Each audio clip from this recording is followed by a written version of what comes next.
Olá, pessoal.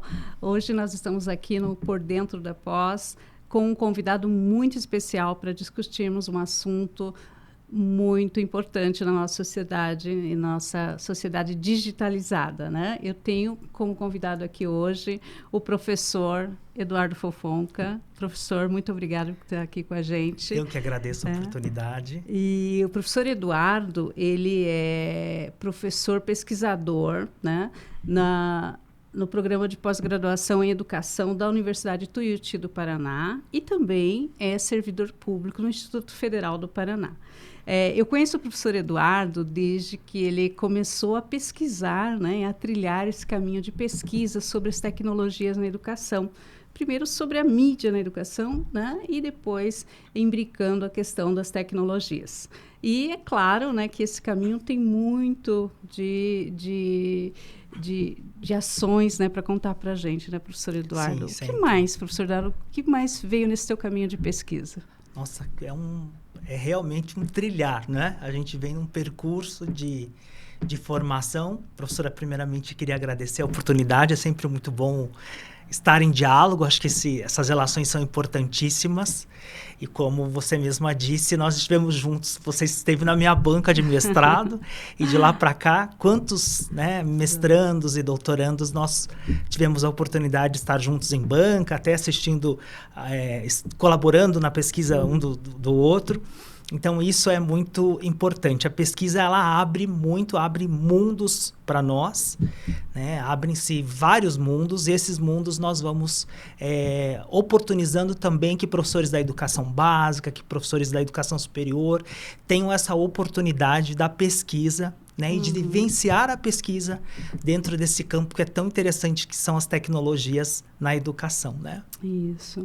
E, professor Eduardo, já, né, pegando o assunto que todos, principalmente quem trabalha na área da educação, né, professor lá na escola, não interessa se ele está na escola no interior do Paraná, lá no interior do Nordeste, né? Enfim, sempre chegam para ele falando, você precisa ser alfabetizado digitalmente, letrado digitalmente. O que seria isso, né? E quais desafios para a gente chegar a isso? Eu queria, professor, estar alfabetizado digitalmente. O que é isso? Isso parece um grande desafio, às vezes, só para os professores da educação básica. Não é bem assim, né? É um trabalho em que o cidadão, de um modo geral, se vê o tempo todo conectado ou interconectado, se relacionando com as redes, tendo as suas redes sociais, dialogando ali nesse mundo virtual, mas parece que o professor é sempre muito cobrado em ser alfabetizado digitalmente, né? E até já utilizamos também em alguns momentos esse letramento digital, né? Diríamos que a alfabetização digital, ela seria um primeiro passo de imersão desse professor a utilizar, a adotar algum tipo de tecnologia nas suas aulas, a despertar para esse mundo que é tão importante, que também desperta a criticidade, não só pela ludicidade, porque muita gente vê a questão da tecnologia só pelo entretenimento ou pela ludicidade, e muito pelo contrário, né? O ensinar e o aprender por meio das tecnologias, por meio das tecnologias, ele acaba sendo um mundo que pode propiciar um mecanismo,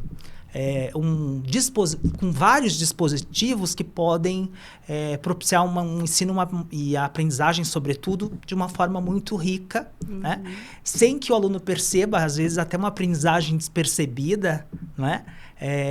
Sem que ele perceba que está naquele momento da educação formal, seja na educação básica, seja no ensino superior. Então, nós temos que, muitas vezes, parar com esse rótulo de que o professor da educação básica ele não é alfabetizado, né, para o digital. Muito pelo contrário, ele tem que se abrir para esse campo, e as redes, as escolas também oportunizarem esse olhar crítico, mas que também oportunize que o professor utilize tais tecnologias em seu contexto escolar. Muito bom. Para isso ele precisa de infraestrutura, então, professor, né? Infraestrutura. Porque a gente tem uns gestores que não entendem isso, né? Que cobram desses professores, achando que todos estão incluídos digitalmente, todos têm um smartphone de ponta e não é bem assim, né? Não é bem assim. Infelizmente, ainda, né, nós temos sempre refletido sobre essa questão. Isso nós temos que também pensar numa tecnocultura que vem também da gestão, que vem também dos gestores, das redes. Não é somente uma dificuldade, uma problematização que nós devemos encarregar o docente, encarregar a docência. Eu sempre digo isso porque isso é muito importante de nós refletirmos sobre esse processo, porque ao mesmo tempo que a sociedade se encaminha para uma, como você mesma colocou, né, uma sociedade tecnologicamente desenvolvida, mas a escola não é tecnologicamente desenvolvida em todas as redes, em tudo que nós pensamos quando pensamos numa escola hoje. Temos escolas que se ampliam mais, né, que conseguem se apropriar de algumas tecnologias, e outras ainda que estão no quadro e no giz, simplesmente nesse único processo. Não que a escola não deva utilizar esse tradicional, que nem tudo que é tradicional é ruim, mas nós temos que nos abrir realmente para novos processos de ensino e aprendizagem, né? Porque esse professor, né, professor Eduardo, que está usando o quadro giz, ele também está usando uma tecnologia analógica. Uma tecnologia analógica. Né? Mas isso não quer dizer que ele fique só nessa tecnologia. Exato. Né? Então, se eu penso, né, você falou, essa alfabetização é o professor iniciando, aí o letramento digital... São novos passos, né? Novos passos, ele está adquirindo competências digitais? Ele está adquirindo competências, eu diria que ele está se apropriando de uma forma um pouco mais crítica das tecnologias. Ele está compreendendo que espaço ele pode se colocar, né? Porque muitas vezes essa discussão das competências digitais, de certo modo, como cidadão, como pai, como mãe, como né, lá fora do contexto da escola, esse cidadão ele consegue se apropriar da tecnologia de uma forma muito mais reveladora, muito mais que instiga, que ele encaminha para os colegas, para os amigos via WhatsApp, vídeos, e ele acha interessante. Porém, no contexto escolar, ele vai numa metodologia muito mais, ele se desenvolve numa metodologia ainda mais ainda tradicional, não conseguindo fazer uso, utilizar, adotar criticamente tais tecnologias. Então, a competência digital, eu acho que é um termo que nós temos que realmente revelar o que ele pode propiciar para o nosso contexto da educação, e é que as pessoas também percebam, de modo geral, na sociedade, em que todos nós temos que ter, em certo nível, algum tipo de competência digital.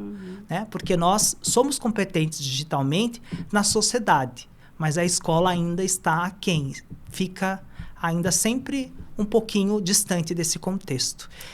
Né? É um despertar, né, professora? Isso aí, professor. E é interessante, né? Porque quando a gente vai a Paulo Freire diz que professor tem que ser o professor do seu tempo. Então, que tempo nós estamos, né? E, às vezes, alguns autores que a gente chega a ler ou escutar alguns palestrantes, né? Cheio de palestrantes aí pelo Brasil sobre tecnologias na educação, às vezes sem conhecer uma escola, né? Falam que o professor deve, o professor tem, né? Na verdade, o professor tem que ser formado para isso, né? Sim. E aonde deve ocorrer essa formação? Exatamente. E eu vou até pensar com vocês que estão aí em casa nos assistindo o quanto é importante isso que a professora Gláucia falou, porque justamente o professor é aquele que é formado para o exercício da profissão. Né? E Freire nos coloca que esse exercício da profissão, ele se faz muito na relação docente-discente. Né? E é importante dizer assim, que depois desse período que nós tivemos de pandemia, parece que houve um boom em que todos os profissionais que de alguma forma tinham alguma ligação ou têm bom vocabulário, têm boa comunicação, acabaram se tornando palestrantes de tecnologias, de ensino remoto, de educação remota, e agora esse boom das inteligências, né, da inteligência artificial. Então, acho que é bem pertinente falarmos sobre isso também e despertar para isso. despertar que nem todos os profissionais que são bons comunicadores são pesquisadores e compreendem, ou são educadores que compreendem o contexto da escola, o contexto de uma universidade, para que isso fique muito bem claro, porque temos profissionais de todas as áreas, mas esses profissionais realmente devem estar atentos, críticos e se colocando cada um, né? Não é que um outro profissional não possa pesquisar as tecnologias, muito pelo contrário, mas é importantíssimo conhecer o chão da escola, não é? É importantíssimo, professor, porque é ali que se dá, né? Imagina um 6º ano. Sim. Com 30, 40, né, alunos aí e esse professor planejando a sua aula, né? E aí, professor, então, me parece, né, que a gente tem nas nossas pesquisas, tanto no meu grupo de pesquisa como no teu, né, ou nos 2 grupos juntos, nós temos chego à conclusão que formação continuada, né, ela é a chave para esse professor integrar as tecnologias, olhando a sua realidade. Como é que você vê isso? Eu percebo que, sem sombra de dúvidas, né, de norte a sul do país, nós necessitamos de um trabalho de formação continuada voltado à docência da educação básica, voltado a acolher este professor que não tem essa tal chamada competência digital, né? E também não termos como uma grande ou fobia, que nós temos 2 lados da moeda, ou aqueles que de algum modo acreditam que vão dominar, que vão ter competência para todos, por exemplo, com as inteligências artificiais que são inúmeras, diversas, e nós vamos testando estas inteligências, verificando como que elas podem fazer parte do nosso dia a dia na escola. Então é bem importante pensarmos que se estamos pensando numa escola plural, que ouve os alunos, que ouve os professores, que se coloca à escuta, uma escuta mais sensível, a formação continuada prepara para tudo isso, né? Nós também temos a própria formação continuada, ela deve partir da docência. Quais são as necessidades, né, formativas dos nossos professores, né? Porque às vezes as redes buscam pacotes fechados de formação continuada em que não fazem sentido para aquela realidade escolar, né? Então, eu penso que justamente esse é um grande problema das redes, que nós temos que parar com esses pacotes fechados, pensando que nós estamos formando, quando nós não estamos formando. Nós estamos simplesmente cumprindo um trabalho que é iniciado lá na semana pedagógica, no início do ano, sem dar continuidade no contexto do ano, né? Porque não tem nem espaço, professora Gláucia, na agenda desses professores, no planejamento, para que eles tenham a continuidade desse trabalho. Por isso que a formação continuada ela é tão necessária nesse contexto, né?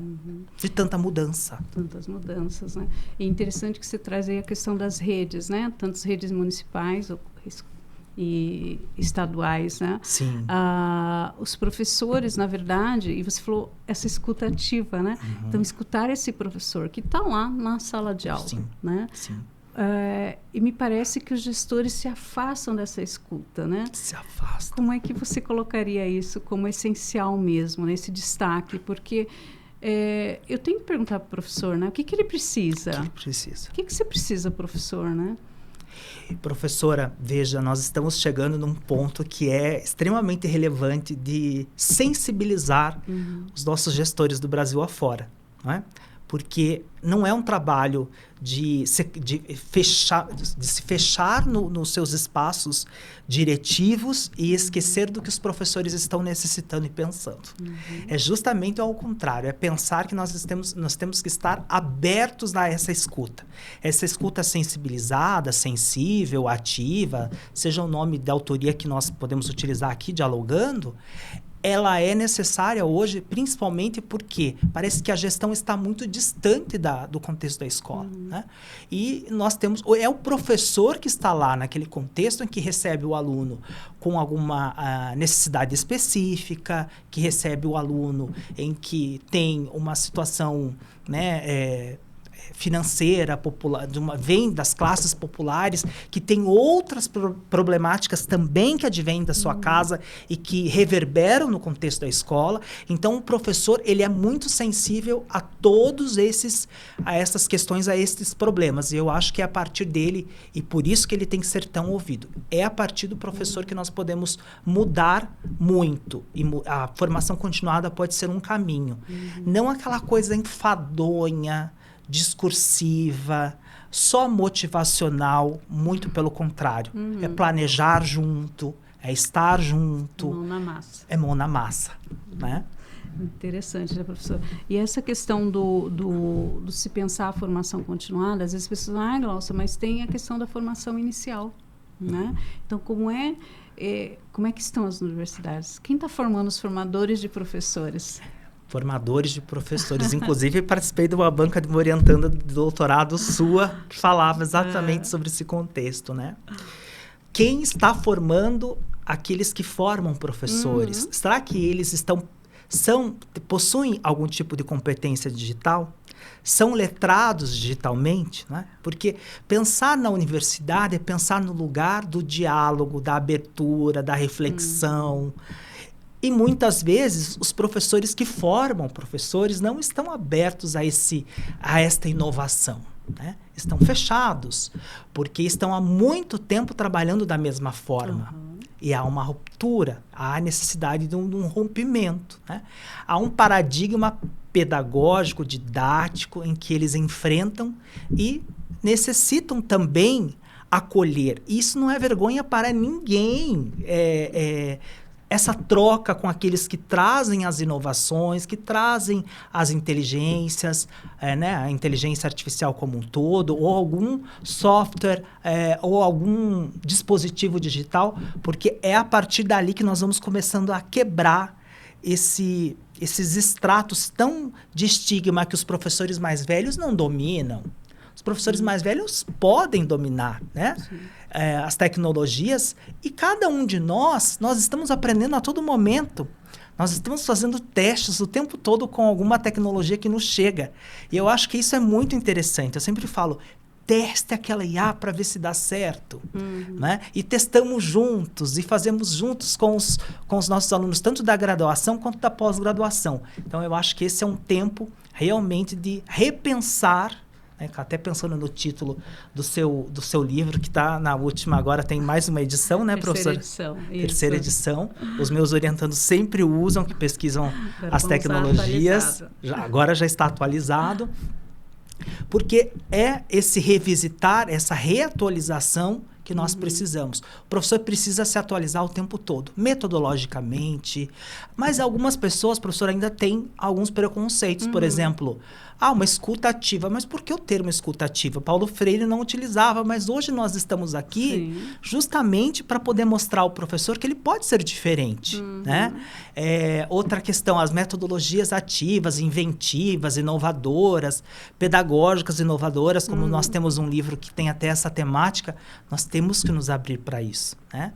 Porque realmente a escola necessita acolher o que vem externamente e verificar até que ponto, né? A questão do celular hoje é uma grande problemática que é discutida nos estados, nas redes municipais. Então, como que nós vamos desvelar isso? A partir do diálogo e ouvindo os professores, né? Isso.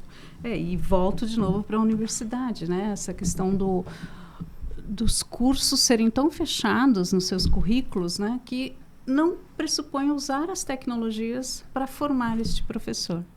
Né? Como é que você vê isso? Professor, nós discutimos tanto a questão do web currículo, né? Que o web currículo é esse que integra tecnologias mais currículo. A tecnologia, ela não deve ser separada como um componente curricular. Muito pelo contrário, ela deve ser transversal ao contexto de todos os componentes curriculares, né? De todas as disciplinas da universidade e dos componentes curriculares, né? na nossa educação básica. Não há necessidade de um único componente curricular. Há exemplos, há secretarias que criaram já disciplinas, por exemplo, como Educomunicação, Santa Catarina tem, né? Algumas secretarias municipais que desenvolvem projetos transversais. Eu, particularmente, penso que nós temos que... A tecnologia ela não pode adentrar o contexto escolar somente como uma disciplina fechada. Perfeito. E para isso nós temos que pensar lá na graduação.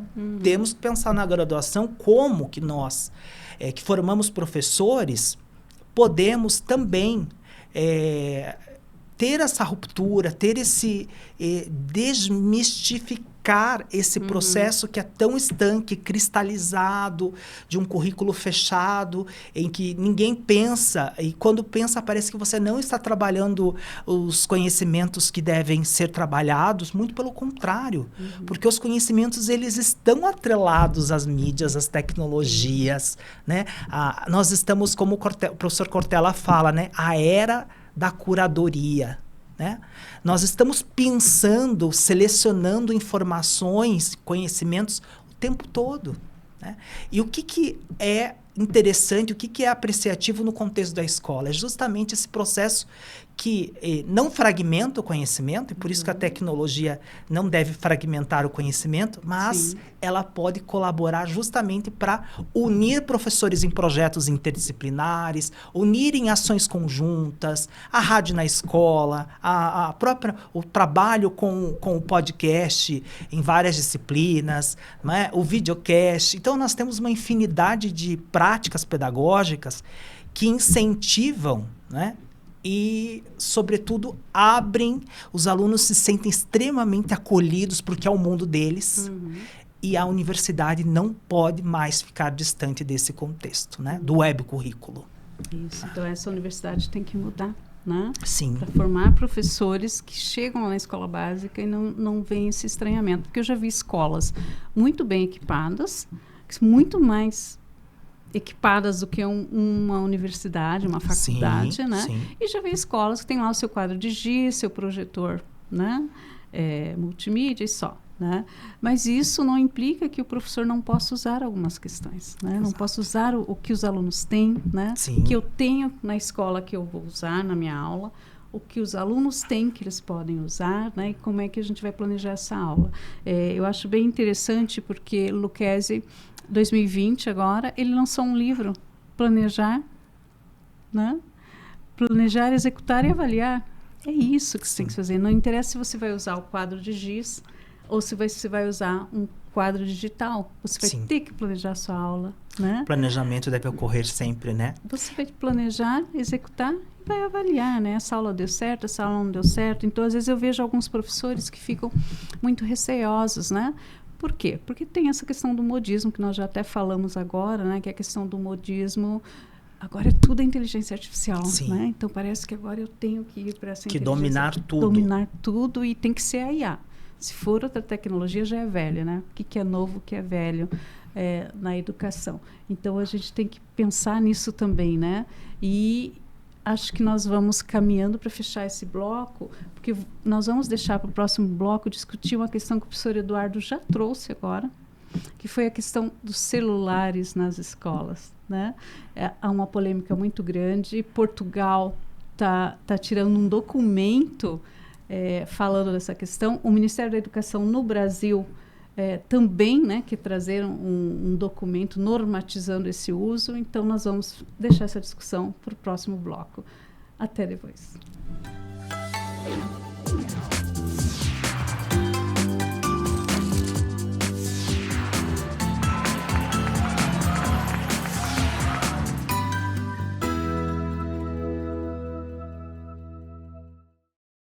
Cursos na área da saúde, enfermagem e muito mais. Tem aulas teóricas em uma plataforma virtual intuitiva e aulas práticas com professores em laboratórios de última geração. Mensalidades a partir de R$ 236. Inscreva-se já. Uninter.com.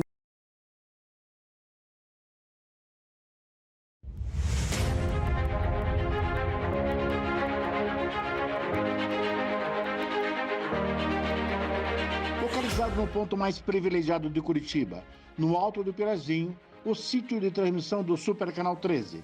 13.1 TV Cultura, uma das emissoras mais admiradas e premiadas no Brasil e no exterior, com mais de 400 prêmios. Com seu conteúdo rico, diversificado e plural, combinando informação de qualidade, opinião e entretenimento com diversão e conhecimento para todas as idades. Aqui você tem cultura. 13.2 TV Profissão, ensino e aprendizagem. É a televisão caminhando de mãos dadas com a educação, democratizando o acesso ao saber e contribuindo assim com a informação no pleno exercício da cidadania. 13.3 RMC-TV, um canal voltado para a realidade local com muito entretenimento e informação para todos os telespectadores da região metropolitana de Curitiba. 13.4 TV Fundação Wilson Picker, Enem para todos e uma diversificada programação, democratizando assim o acesso ao saber. E 13.5 Rádio Digital UHF, a primeira no Brasil. A multiprogramação do Supercanal atende a mais de 3,5 milhões de telespectadores em Curitiba e na região metropolitana, nas cidades de São José dos Pinhais, Piraquara, Colombo, Almirante da Mandaré, Bocaiúva do Sul, Campina Grande do Sul, Quatro Barras, Araucária, Fazenda Rio Grande, Campo Magro, Campo Largo, Contenda, Lapa, Balsa Nova e Itaperiçu. Essa excelente estrutura de transmissão permite uma ótima recepção em mais de 90% dos televisores da sua área de cobertura. No Super Canal 13, sua imagem pega bem.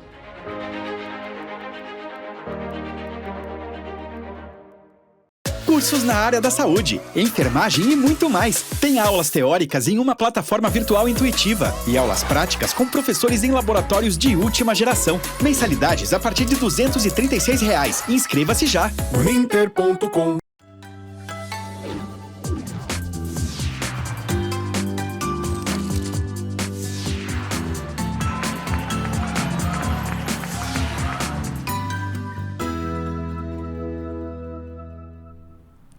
Olá, então estamos aqui com o professor Dr. Eduardo Fofonca e nós vamos continuar, né, com a nossa conversa. Joguei a polêmica, que é a questão do uso do celular nas escolas, né? Portugal soltando uma lei, né, falando desse assunto, o Brasil também, mas queria te ouvir, professor. Nossa, nós estamos no impasse, né, professora Glaucia?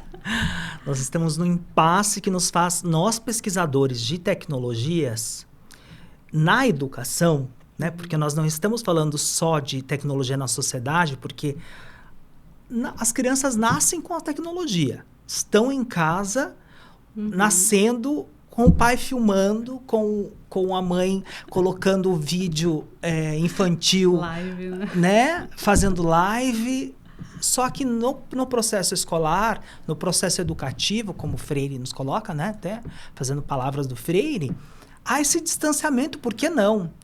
Mas a questão, professora, eu sempre digo, até no mestrado e no doutorado, que quanto mais se fecha, mais se aguça a vontade de utilizar, de usar, né? Tudo que você proíbe, tudo que essas normativas muito fechadas, muito ferrenhas, estratificadas, que querem colocar caixas e... Não, aqui, você entrou o celular, fica aqui. Não, isso é um retrocesso, é pensar que quanto tempo isso vai durar? Quanto né? tempo? Quanto tempo a caixinha do celular vai durar? Né? É isso. Teve uma escola, né, privada que eles discutindo o orçamento para 2025. E no orçamento lá, né, olhando assim a tabela, tinha um gasto com bolsas, né, bolsas especiais que vêm dos Estados Unidos. E aí perguntaram, o que é isso? Né? Pochetes que bloqueiam o celular. Que é, o aluno chega na entrada da escola, o celular dele é colocado dentro da pochete, é travado, ele fica com o celular dele, mas está dentro daquela pochete, aquela sacolinha e tal. Né? Então, vejam que ponto se chegou. Né? Outra escola, um professor, ele simplesmente, né, claro, comprou pela... né, no mercado negro, um bloqueador de celular. Então, aonde ele entra para dar aula, ele liga o bloqueador. Meu, Né? como vamos... Como vai ser o nosso trabalho, né? Na formação. Isso. Então, antes dessas normativas, vem a escola com todo esse medo desse celular, né? Dessa tecnologia que está no nosso mundo aqui, né? A escola precisa evoluir, não é? E o pensamento do educador também. Dos gestores também, primordialmente, né, dos secretários estaduais, municipais, se colocarem a refletir sobre esse processo. Os pais, sobretudo, também, né, porque eles estão com 2 pesos e 2 medidas. A escola não pode ficar inerte, aquém do contexto, né, fora desse contexto, que é o contexto da cibercultura, da própria cultura digital. Nós estamos formando professores para essa era digital. Nós temos que formar os nossos alunos para uma era digital. O profissional que domina as tecnologias, que tem um domínio mais aprofundado, mais criativo, crítico, que consegue utilizar as tecnologias, eu não gosto muito da palavra ferramentas, mas as tecnologias de um modo mais efetivo, ele tem muito mais chances no mercado, no mundo do trabalho hoje, do que aqueles profissionais que não sabem utilizar tais ferramentas, tais tecnologias. Então, nós temos que pensar que aluno nós estamos formando, que escola nós estamos querendo para os nossos filhos, para os nossos alunos, para essa sociedade em constante evolução, tão tecnologicamente desenvolvida, em que, de repente, surgem bolsas, surgem caixas, surgem estratégias para que essas tecnologias fiquem...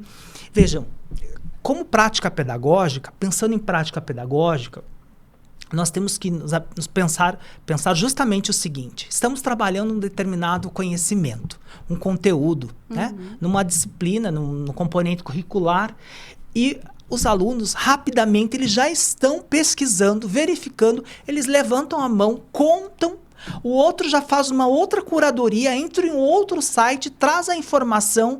Então, o professor nunca foi e não vai continuar sendo a única fonte de conhecimento da escola. A escola não será a única formadora da sociedade. Então, nós temos que pensar que a escola tem o seu grande papel potencial, importantíssimo na sociedade, e o professor também. E, nesse contexto, nós temos que realmente ter um olhar crítico, mas não só do negativo, não só do explorar os pontos, isso tira a atenção, isso tira... Não é? Não, nós temos que pensar que também auxilia muito na construção do conhecimento. A construção do conhecimento que advém de uma pesquisa, de uma curadoria online, junto com os alunos, participativos, interagindo, dialogando em novos espaços, né? Estava vendo uma reportagem sobre a Finlândia, né? Finlândia trabalha com a alfabetização midiática como componente curricular. Então, a questão das fake news com eles, as questões da própria... do que é correto, do que é adequado socialmente falando, de como se comunicar nas redes sociais, de não ter esses enfrentamentos, essas violências, o cyberbullying, né, a violência virtual. Veja, eles estão em outro nível de discussão. E nós aqui ainda estamos pensando, proibindo esse uso, né? Então, realmente, nós ficamos num papel como formadores de professores e de pesquisadores muito difícil, professora, isso muito difícil, não é? E te escutando, né, a impressão que eu tenho que essas normativas é para a gente não usar o aparelho celular, por exemplo, ensinando o aluno a usá-lo criticamente, porque, né, o que é falso, o que é real ali. Né? A gente só pode usar se a gente fizer os experimentos. Claro. Né? Todo por mundo isso espalhando testes. notícias falsas. Né? Então, como é que a gente vai desenvolver isso com o nosso aluno? Usando. Né? E aí, novamente, a gente cai no que Lucchesi coloca. É um livro, gente, 2020. Podem procurar. Planejar, Executar e Avaliar. Então, eu vou usar o celular em qual disciplina? Por quê? Quando? Né? Como? Se eu não sei, eu peço ajuda, né, professor? Sim. É importante que eu possa ter nas secretarias de educação, né, Formadores, né? O Sim. que você acha disso? professores que têm um pouco mais de competência digital, são mais abertos a aprender tais tecnologias ou inteligências. Pensar que essas inteligências, elas são cognitivas, elas, por mais que não sejam naturais, elas repercutem no cognitivo do nosso aluno, né? Até nós temos estudos que falam exatamente sobre essa tecnologia cognitiva. Ela é importante para o desenvolvimento cognitivo dos nossos estudantes e não tem como hoje nós pensarmos, estarmos no século XXI, pensando no século XIX e ainda tendo uma escola do século XX. Sem o planejar, ele vai acontecer com a tecnologia ou sem ela. Isso nós sabemos. Mas esse processo, ele depende muito de como nós vamos planejar. Quando a professora Gláucia coloca agora, ela quis dizer exatamente de que nós precisamos fazer os testes. Nós precisamos saber o que nós vamos trabalhar, quais conhecimentos serão explorados. É claro que uma pesquisa ela não surge do nada, ela não surge para que o aluno vá a um site inapropriado. Não, muito pelo contrário, e por isso que é tão relevante a questão do planejamento, né?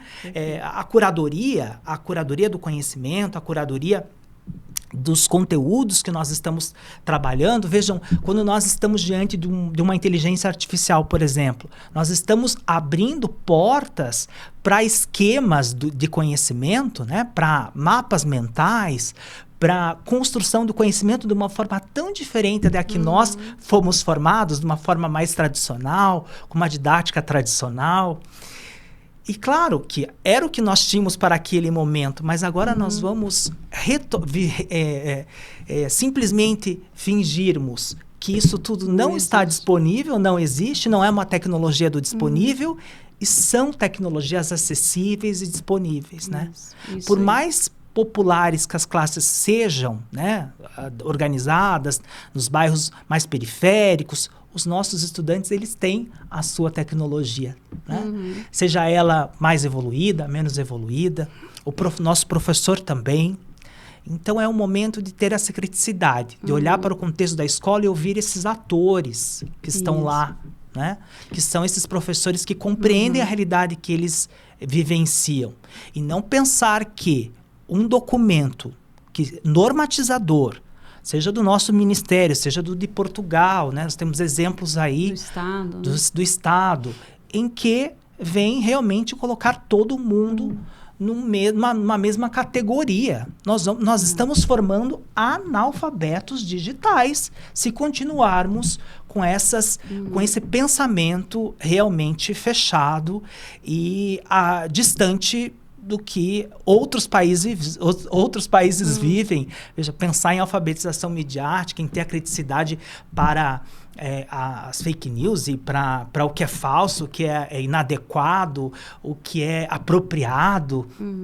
E, sobretudo, para desinformação, né? Que é algo que nós vemos agora, por exemplo, tão recente nas eleições. O processo de desinformação é muito grande. E nós vamos conseguir, professora, debater e chegarmos a algum ponto que efetivamente repercuta lá na escola somente a partir do momento que despertarmos para todos esses nomes que parecem que são distantes da escola, mas que estão lá presentes o tempo todo.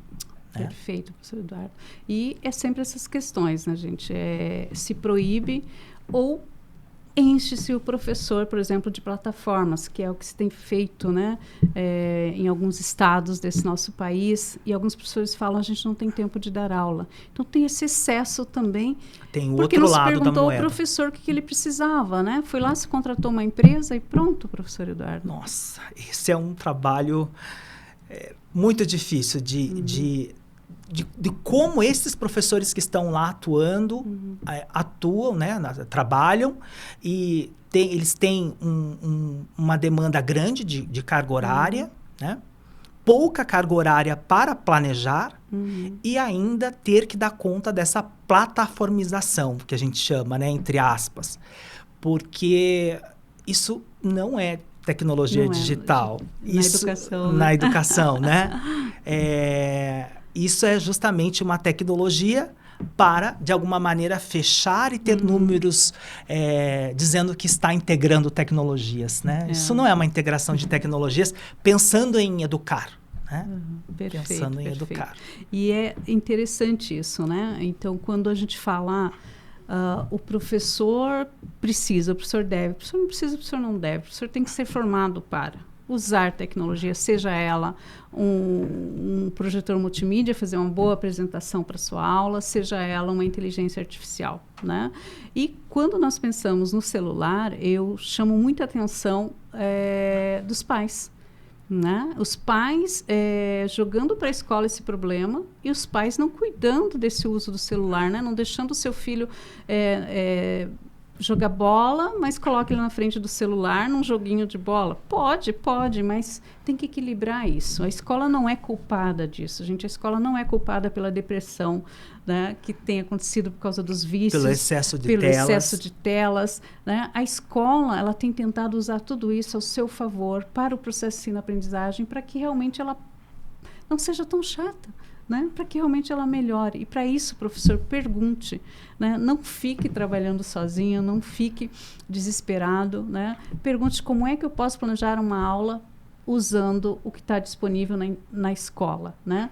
Eu tenho rede de internet, não tenho, eu tenho ainda o laboratório de informática. Então, quando se fala Gláucia, mas é preciso normatizar o uso do celular. Gente, isso é um retrocesso. Vocês lembram do laboratório de informática? Ainda tem na tua escola o laboratório de informática? Está aberto? Está fechado? Né? Ou os equipamentos não valem mais nada? A gente tinha que agendar o uso. É isso que essas normativas querem, que a gente agende o uso do celular. A gente não quer, né? Nós queremos realmente decidir o que usar, quando usar e por que usar. Isso é o nosso papel como professor. Gente, um abraço, nós vamos terminar. É um assunto que daria para conversar mais umas 2 horas, né? É verdade. Mas nós vamos encerrar esse Por Dentro da Pós. Até o próximo bate-papo. Até mais.